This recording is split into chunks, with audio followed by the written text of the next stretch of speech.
नमो भगवते वासुदेवाय। नमस्कार दोस्तों, आज के इस वीडियो में हम सुनेंगे कार्तिक मास महात्म्य के 26वें अध्याय का पाठ। इससे पहले हमने सुना था कार्तिक मास महात्म्य के 25वें अध्याय का पाठ। उस पाठ में हमने जाना ब्राह्मण श्रेष्ठ ने जिस प्रकार से पूरे वर्षों तक जितना भी उसने कार्तिक मास महात्म्य, कार्तिक मास के नियमों का पालन, स्नान, दान वगैरह जितना भी एकादशी का व्रत उन्होंने किया था, वह सभी कलह नाम के राक्षसी को उससे मिलने वाले पुण्यों को सुपुर्द कर दिया। कलह नाम की राक्षसी पीड़ा से अत्यधिक पीड़ित थी और बहुत ही कठिन और इसके साथ ही परेशानी में अपने जीवन को व्यतीत कर रही थी। उस राक्षसी ने अपने जीवन का संपूर्ण वृत्तांत ब्राह्मण श्रेष्ठ से बताया, जिसके बाद धर्मदत्त कलह की उस पीड़ा से अत्यधिक द्रवित हो गए। फलतः उन्होंने यह प्रण लिया कि वह कलह राक्षसी को उसकी पीड़ा से मुक्ति दिलाएंगे। तब धर्मदत्त ने जितने भी पुण्य कार्य किए थे, कार्तिक नियमों का पालन किया था, वह सभी कलह राक्षसी को अपना पुण्य दे दिया, जिससे कलह राक्षसी सभी प्रकार के पीड़ाओं से मुक्त हो गई।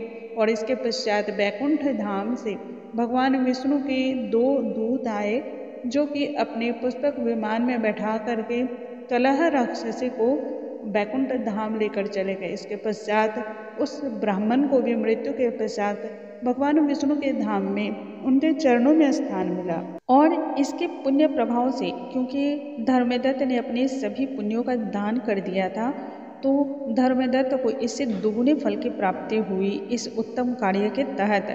तब भगवान विष्णु की आराधना से तो उसको फल की प्राप्ति वैसे भी हो रही थी, परंतु इस कार्य से उसे दुगुनी फल की प्राप्ति हुई।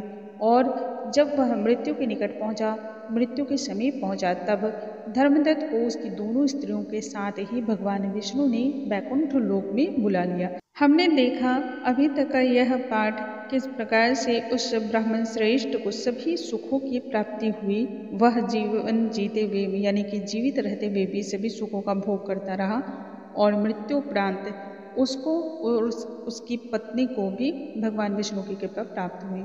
अब आज के इस वीडियो में हम सुनेंगे 26वें अध्याय का पाठ और जानेंगे आगे की कथा, आगे का रहस्य, क्योंकि भगवान की लीला को भला कौन समझ सकता है। आइए पाठ आरंभ करते हैं। सबसे पहले भगवान श्री गणेश का ध्यान कर लेंगे, उसके बाद पाठ को आरंभ करेंगे। श्री वक्रतुंड महाकाय सूर्यकोटि समप्रभा निर्विघ्नं कुरु मे देव सर्वकार्येषु सर्वदा। ओम नमो भगवते वासुदेवाय। नारद जी बोले, इस प्रकार भगवान विष्णु के पार्षदों के वचन सुनने के पश्चात धर्मदत्त ने कहा कि प्रायः सभी मनुष्य भक्तों का कष्ट दूर करने वाले श्री विष्णु की यज्ञ, दान, व्रत, तीर्थ सेवन तथा तपस्याओं के द्वारा विधि पूर्वक आराधना करते हैं। उन समस्त साधनों में ऐसा कौन सा साधन है, ऐसा कौन सा तरीका है जिससे भगवान विष्णु की प्रसन्नता और भी ज़्यादा होती है, भगवान विष्णु का सानिध्य प्राप्त कराने वाला होता है, उनकी कृपा की प्राप्ति कराने वाला होता है। भगवान श्री हरि को वह कौन सा कार्य है जो अत्यधिक प्रसन्न करता है। तब दोनों पार्षदों ने अपने पूर्व जन्म की कथा उनसे सुनाई। पूर्व जन्म की कथा के अनुसार दोनों कहने लगे, हे द्विज श्रेष्ठ, हे ब्राह्मण श्रेष्ठ, आपका प्रश्न बड़ा ही उत्तम और श्रेष्ठ है। आज हम आपको भगवान विष्णु को शीघ्र प्रसन्न करने का एक उपाय बतलाते हैं, जो कि इतिहास और प्राचीनतम से भी प्राचीनतम है। इस कथा को बहुत ही सावधानी पूर्वक और ध्यान पूर्वक सुनो। हे ब्राह्मण, यह बात अत्यंत ही गोपनीय है, परंतु आपके पूछने पर यह आज आपसे बता रहा हूँ। इसके पश्चात दोनों ही पार्षद धर्मदत्त से कहते हैं, बहुत पहले कांचीपुरी में चोल नामक एक चक्रवर्ती राजा रहते थे। उन्हीं के नाम पर उनके अधीन रहने वाले सभी देश में चोल नाम से विख्यात भी हुए।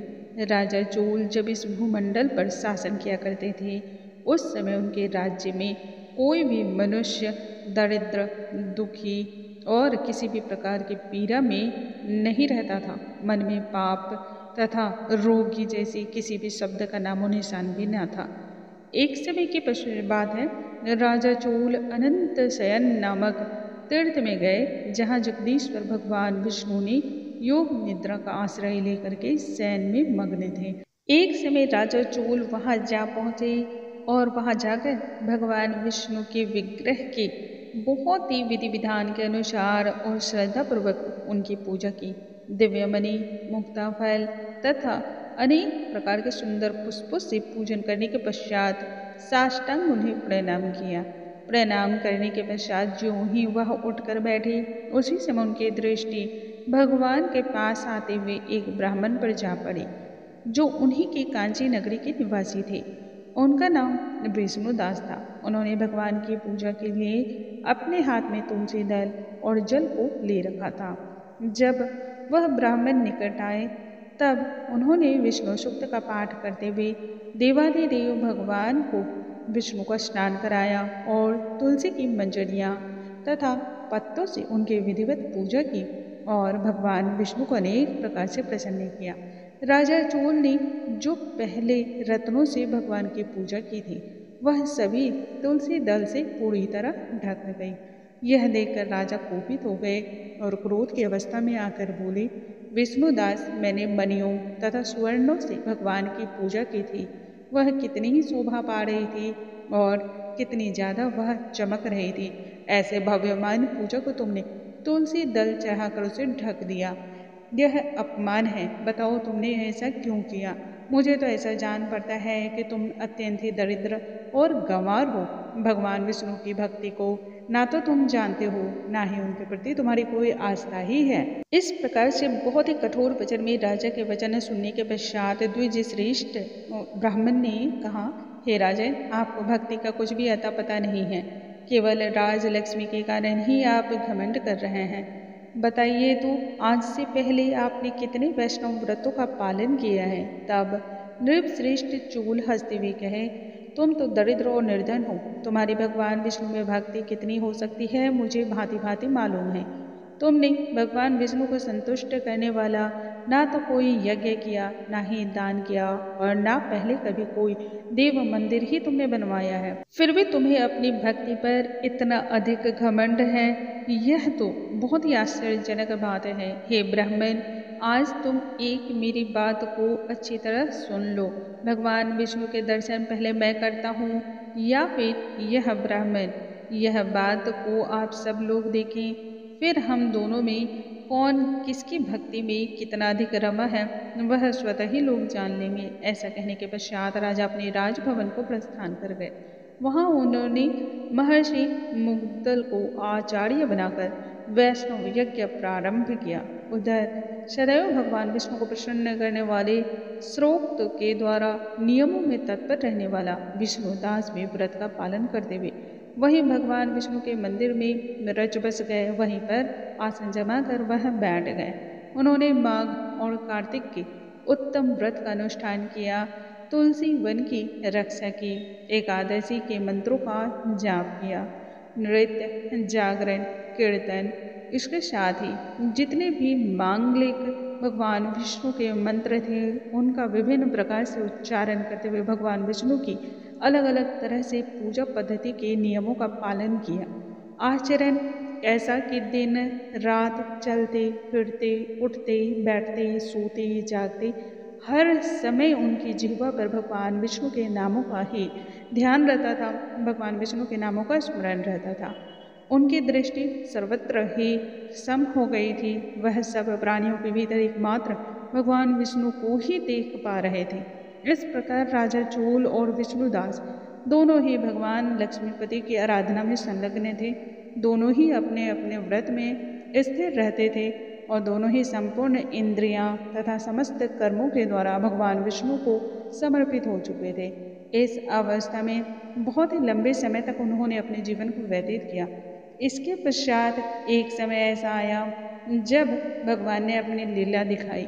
वह लीला क्या है, वह हम जानेंगे 27वें अध्याय में। दोस्तों, कार्तिक मास महात्म्य का 26वां अध्याय यहीं पे समाप्त होता है।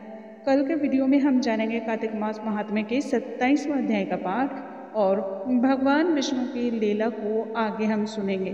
किस प्रकार से द्विज ब्राह्मण श्रेष्ठ और उस राजन की जीवन शैली चेंज हो गई, बदल गई, उनके भाग्य कहाँ से कहाँ पहुँच गए और ना जाने ऐसी कितनी सारी चीज़ें घटी जो कि हर किसी के नेत्रों को खोल देने वाली थी।